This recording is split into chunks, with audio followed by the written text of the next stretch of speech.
program moderator, honored guests, colleagues, I'm exceedingly honored by the opportunity to join you this morning and to address this high-level conference.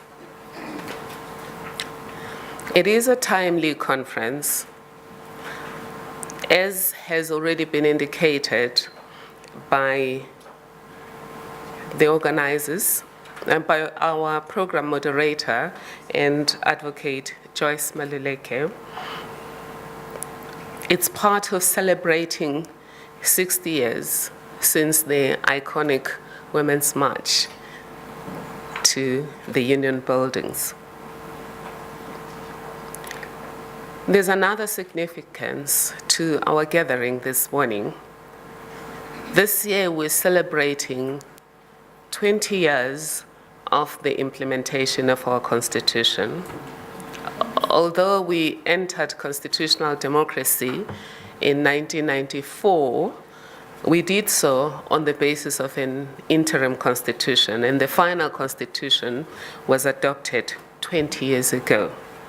We're also into the third year of implementing the National Development Plan, and we are also well into the process of implementing Agenda 2063, and as our honorable former Deputy President and currently Deputy Secretary General of the UN, Ms.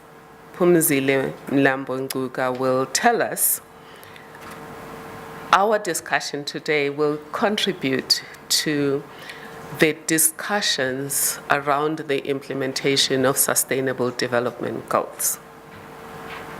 So it's a very great opportunity to reflect, and we thank Top Women and the Women's Ministry for providing this platform. It would be nice if every year, or perhaps 5 years from now, we could reflect on what has happened since then. Did the reflection make a difference? And of course, this is not the only platform where we are reflecting. There are other platforms where reflections are taking place around the achievement of gender equality. And today, we're focusing primarily on the issue of Planet 50/50, or achieving gender parity regarding representation of women in all areas of society and at all levels of institutions and society. On seeing the program, I took a moment to reflect on the limits of advising those who already know. I noted that just from the profiles that were submitted to my team, and thanks to the team, there are powerful women here who are running successful private institutions. There's powerful women in government. There's women who know what works and what doesn't work. Add to that the fact that we have gender experts and champions. Among them, the very Mrs. Mlambo-Ngcuka, the Minister of Women Affairs, our colleagues, Ms. Mabato Ramakoshi, Advocate Joyce Maluleke, and Kithiku. I could count more than a dozen people here already know the questions that we have to ask and the answers that we have to provide. Compound that problem by looking at this audience and realizing that at least 30% of people in this house are millennials. And this is generation know-it-all. Normally, young people think they know everything, and we've been young too, we thought we knew everything. But then millennials know most things because of the digital age that what they know at their age is what we knew when we were 3 times their age because of the information flow. Now we have that kind of audience.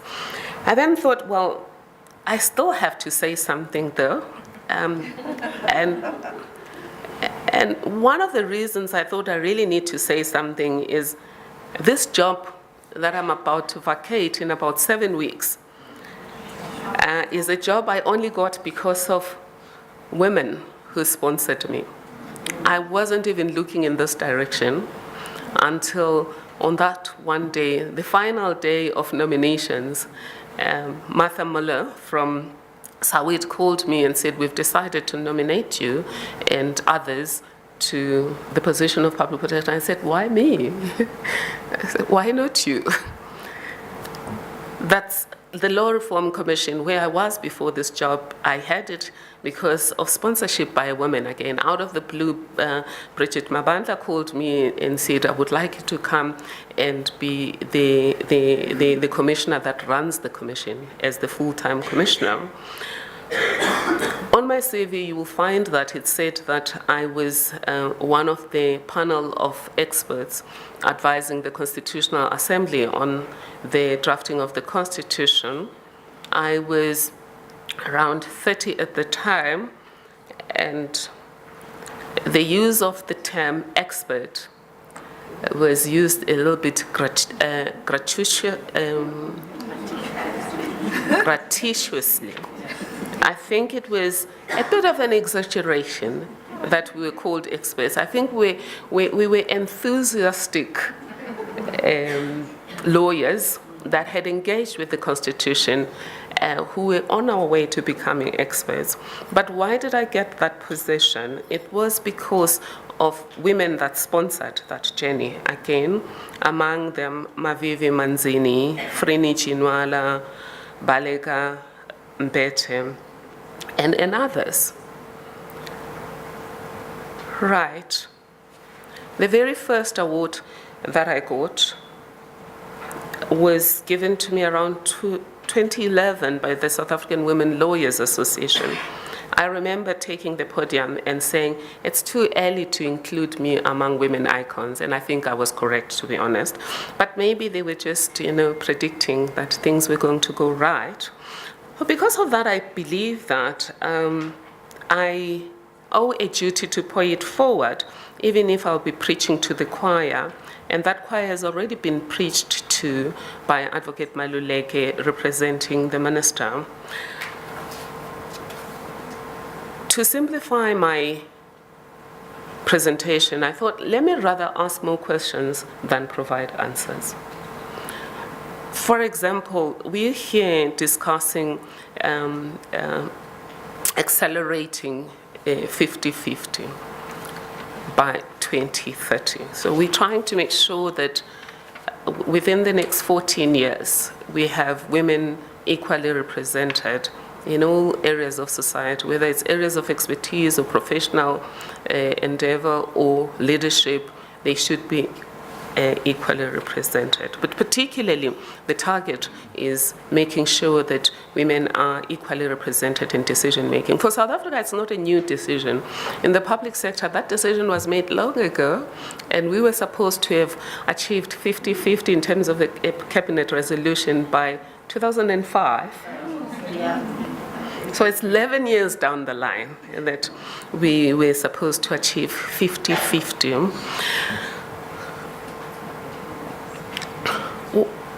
Before we then look at how do we bridge the gap between the private sector and the public sector, which is going to be the focus of my talk, we maybe have to engage a bit with some of the questions around this 50-50 conversation. Perhaps like me, you've heard people ask, why this obsession with 50-50? Perhaps you've also even heard that people saying, women are not ready to lead in some areas. And I can see Ms. Puti Mahanyele saying, nah, women are not ready to lead. Sometimes I've heard people even saying, society is not ready for women to lead. then, but perhaps let's answer that question about women not ready to lead. When I was involved with COSATU, I was in a union and I was in the NEC of COSATU because of my position in the union. There was a lady by the name of Comrade Dorothy. I've forgotten Comrade Dorothy's surname, Mutibatsi. And I remember when we came to the issue, gender issues on the agenda, they would look around. Even I was there, but I wasn't here as a gender expert. So they would look around and say, Comrade Dorothy is not there. She has to answer that question. And the feeling was that you need a woman to answer gender issues. But I also remember I was involved in negotiations for the formation of COSATU. And none of us had led COSATU because COSATU had not existed before this federation. And when Bahai was elected as president, there were no questions that he wasn't ready to be president. And, well, it was different with Jay Naidu because he had been general secretary of the union he had been involved in. Whenever women's names were proposed, people would say, she needs to develop a little bit more, and after a few years, she'll be ready. So there's always that infantile approach, infanticizing women's leadership, that they have to be ready to lead.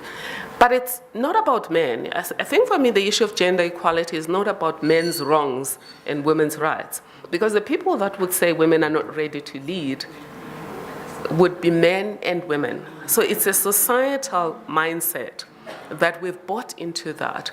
But we have lied to ourselves. Those of you who are Christians, but even if you're Muslims, even if you subscribe to Judaism, you'd have read the Old Testament. You know about Deborah. Deborah was a judge already in charge of her community, judging, leading, and doing everything. And when Barak had to go to war, and Deborah had prophesied that you're going to win this war, Barak said, I'm not going there without you. Deborah rose and decided, we have to win this war. And if my colleague is not going to do it alone, despite my assurances, I'll go with him. And she did. She went to the war. But she just told him quietly. She whispered truth to him a little bit and said, now that you haven't done it according to God's will, you're going to win this war, but you're not going to be the one who kills our opponent. It's going to be done by a woman. And indeed, it was a woman who killed the army general on the other side. It's an ordinary woman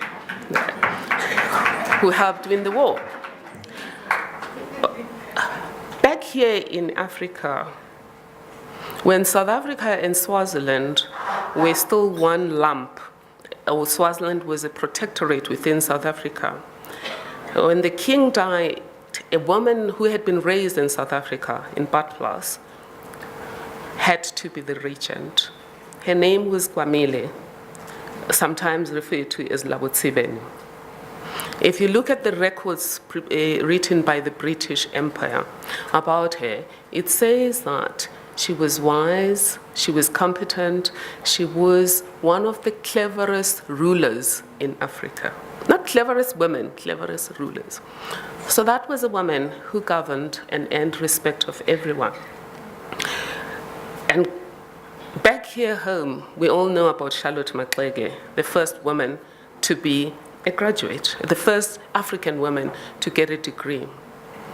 She led the first Women's March in 2013 to go and meet the president of the time.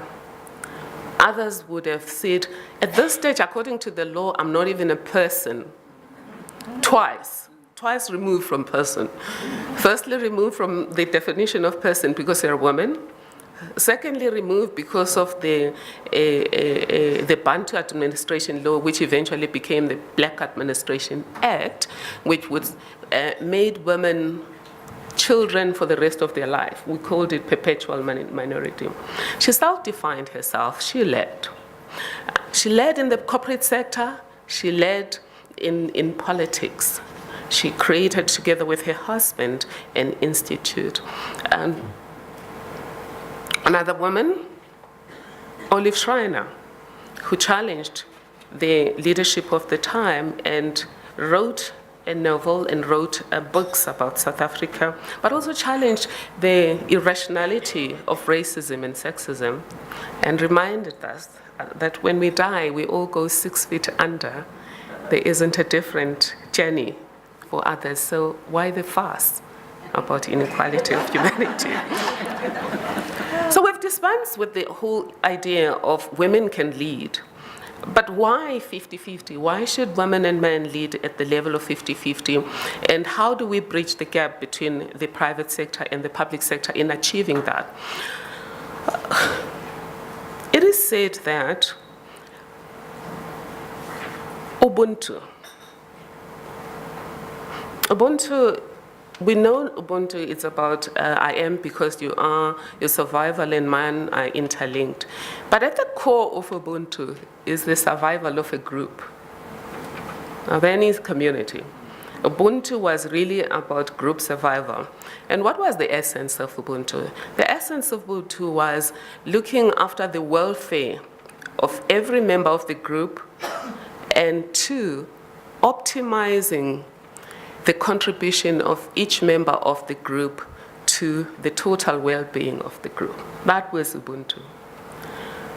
We often have distorted notions of primitive society as being unequal. Incidentally, if you look at our own society, and if you look at European society, if those of you who have done sociology, Engels, the origins of the family, private property, etc., you will note that societies were egalitarian, differentiated but egalitarian. So women led in primitive society, including ours, because women, for example, were in charge of agriculture. You were in Africa, women were in charge of agriculture. Men were not making those decisions. But one of the fundamental things that I've noticed in African culture is the issue of superiority. We know we had a patriarchal society, not the Roman kind of patriarchy that we've ended up with, which was transplanted into our society. But it was still patriarchal, but patriarchal in a different way. For example, the only people who would speak to ancestors, the only people who could speak to ancestors were older women. Under the Venda tribe, you still have that, the Makatsi, etc. But Hilda Cooper has done a study of the Swazi, and I think some other fellow by the name of Mawick. You will find there that the only people, when the funeral is leaving and somebody is going to be buried, the leader who was considered to be competent to tell the people in the other world about this transition was a woman. Well, incidentally, even Jesus decided that to tell the people that he had risen, he had to pick a woman. And isn't that leadership? Isn't that leadership? But I'm saying these things without saying women lead better than men. I'm just saying it was differentiated leadership, taking into account different needs, the evolving nature of each society. So in many societies, when it was agriculture, women led in agriculture, men led in hunting, and women led in gathering, etc. And obviously in modern society, you can't pigeonhole people. It always has to be all determined by the mode of production. And in modern society, we don't even need lifting in certain things. We do acknowledge that either by nature or nurture, men tend to be biologically stronger. However, a lot of things in society don't need lifting. But even when they need lifting, people like Sojourner Truth may lift much better than many men could lift. So again, you can't pigeonhole people. About 50-50, we're talking about really a woman's place is wherever she chooses to be. About 50-50, we're talking about harnessing the total available resources of a society for that society's benefit. and about 50-50, you are saying that decision-making should embrace the different experiences and perspective of people. People will tell you that companies, for example, that have embraced people with disabilities create better services and goods for people with disabilities because they have somebody who understands better. We were at General Motors last year. They have embraced gender equality as a business imperative. So they have women designing cars because women know what works for women.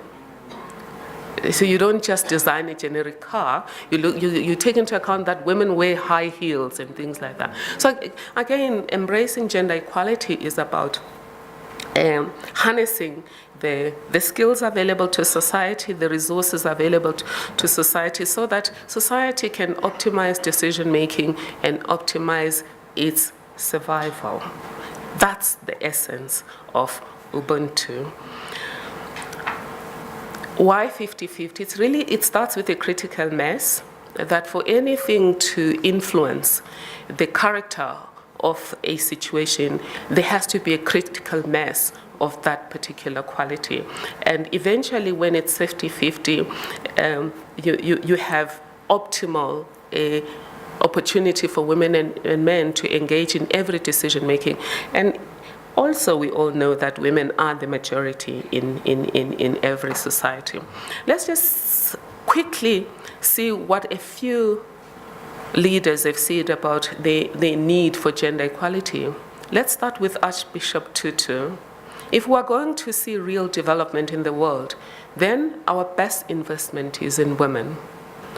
He doesn't mean, of course, we shouldn't invest in men. He basically is saying invest in the one you haven't invested in so that you equalize your investments and you harness everything that you have. This is not saying men are bad, women are good. That formula is exactly the same sexism where it was women are not good enough, men are good enough. You want a society where both are good. Nelson Mandela said the following on August 8, 1996. As long as women are bound by poverty, and as long as they are looked down upon, human rights will lack substance. And finally, we have Mary Robinson, one of the global leaders who said on the 25th of September 2014, if we took away barriers to women's leadership, we would solve the climate change problem a lot faster. Women tend to be more practical. Women lead in a different way. Okay, that's a view that she takes. The view that I just take, though, is that you have to have horses for courses. In a book I wrote in 2001 on gender mainstreaming, I talk about an example about where women were farming in a particular rural area. Were farming the moment they called it a project, the moment there was money and there was a committee, and now they had to be defined positions that have power. They removed the women, they put the men, because power, naming a position and giving it power. Women call it a volunteer position, they are first on the line. The men were elected by men and women, but principally by women, because in the rural areas it's mostly women. And then the men didn't know when to plant what. And the project fell apart. So the idea there is that you're bringing women in so that they bring the knowledge that they already have, and the men bring their own knowledge, and we all do better. It's all for the future of society. But it's also a human rights issue, and I think that will be told by Usis Phumzile over there, that it is a human rights issue. I'm not going to go into statistics because my colleague has gone into statistics, and there's also a fantastic book in front of us from the Women's Ministry about the status of women in South Africa in 2015, which gives us the statistics. What I can say to you is, honestly, today is better than yesterday. If Charlotte Maxeke were to wake up, Olive Schreiner were to wake up, they would be surprised that here we are, women occupying various strategic positions in society are here discussing And many of these women are making decisions that affect our economy, that affect governance in the public sector and in various spheres of life. So today is better than yesterday. But how could tomorrow be better than today? Firstly, we must acknowledge that today is better than yesterday, but it could have been better if we'd done some things differently. And how do we do things differently? This is my last point. It's about contrasting the private sector and the public sector. Advocate Maluleke has given us a very clear indication that the public sector is leading when it comes to numbers. So when it comes to critical mass. But I'm going to pose that question to you. And this question is, do numbers mean more power? Could we, sitting around the table today, say that women in government have more power than women in the private sector? For me, it boils down to, are women placed in positions, are women getting into power in a manner that Charlotte Maxeke got into power, Kwamile got into power? Are all women getting into power? Some, I believe, yes. Some, I believe, are proxies. And I think when you're a proxy, you have a difficulty because somebody's pulling the strings and you can't make the impact you're supposed to make, even if you wanted to. So that's one thing we have to think about. That yes, in the private sector, for example, there's fewer of them, but a lot of them are leading companies. They make those decisions, life-changing decisions in those companies, and it's their decision. It's not somebody else pulling the string. But I mustn't leave the podium with anybody thinking that I'm suggesting that most women or the majority of women are proxies. I'm just saying in some situations, even in the private sector, women are proxies.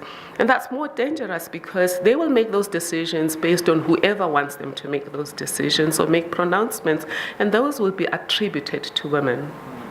The second thing that I would like us to look at is the private sector women, they haven't done well, including the judiciary, but the map is going up gradually. My concern, and Advocate Maluleke is not here, is in government we keep going up and down.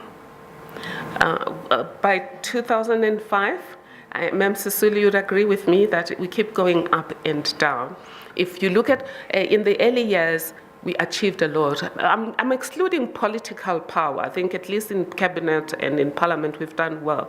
But if you look at women DGs, and Advocate Maluleke spoke about Chapter 9 institutions, is that some of it is backwards and forward. And why? The private sector, we're slow. I think the main problem with the private sector is we have to make a business case for women. And I think it was done with the UN McKinsey a study that we saw being released last week, where the idea is business doesn't do anything for free. Business people want to know what's in it for me. And I think our conversations about placing women in all positions and 50-50, business has to know that it translates into better profits. It translates into a better company image because of ethical decision making, and it translates into a more improved welfare of staff, because women being underprivileged also tend to improve the conditions in the company. And again, I'm hoping that will be discussed later, but there has to be a business case, and there's a clear business case. UN has made that business case, a World Economic Forum has made that business case, a World Bank and others, they've made that business case that if you invest in girls and women throughout their ages, societies do better in terms of development. And companies that invest in women tend to do better. And it's been a question of, do women do better than men? No, it's just about making sure that you are using all available human resources. So using all of the wisdom available to you on earth, which comes in the packaging of women, it comes with disability. So a company that is committed to social justice is likely to do better, because it will bring in diverse ideas and will harness those diverse ideas to improve itself. So for business, I think we have to do that. For business, we've got to make a business case, and business has to also look at government and say, where women have led, they've led well. And they have transformed, whether you're talking judiciary or you're talking some of the departments that have been run by women, and I'm not going to go into that. But business should not be afraid. From government side, though, it should learn that from business side, we can learn that when we give power, we must let go. When we give power to women, we must let go, so that we can see exactly what difference can they make. Because I've said it's partly a human rights issue, but it's partly about harnessing diversity so that we can improve the welfare of our group and the survival of our group. And that's the other thing that I think needs to happen, though, primarily in business, which is happening better in the public sector. Again, speaking as a lawyer on this one, is as changes happen in the workplace and women are taking superior responsibilities there should be changes in the family. Men should take up more responsibilities as fathers, including homework. So we shouldn't expect only women to run to pick up kids at preschool. When a man runs to pick up kids, we shouldn't be shocked that where is his wife? Because if as society we take care of these family responsibilities together, the burden will not be entirely carried by one. So it will carry that burden evenly. Changes in the family. There should be more shared work in the family. But just lastly, the last thing that needs to happen, primarily in the private sector, is the issue of dealing with attitudes.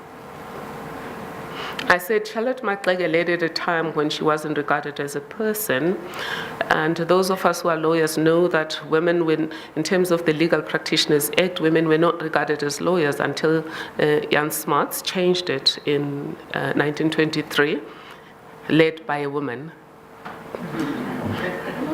Well, it was a woman who quietly requested that change. That was Elif Schreiner.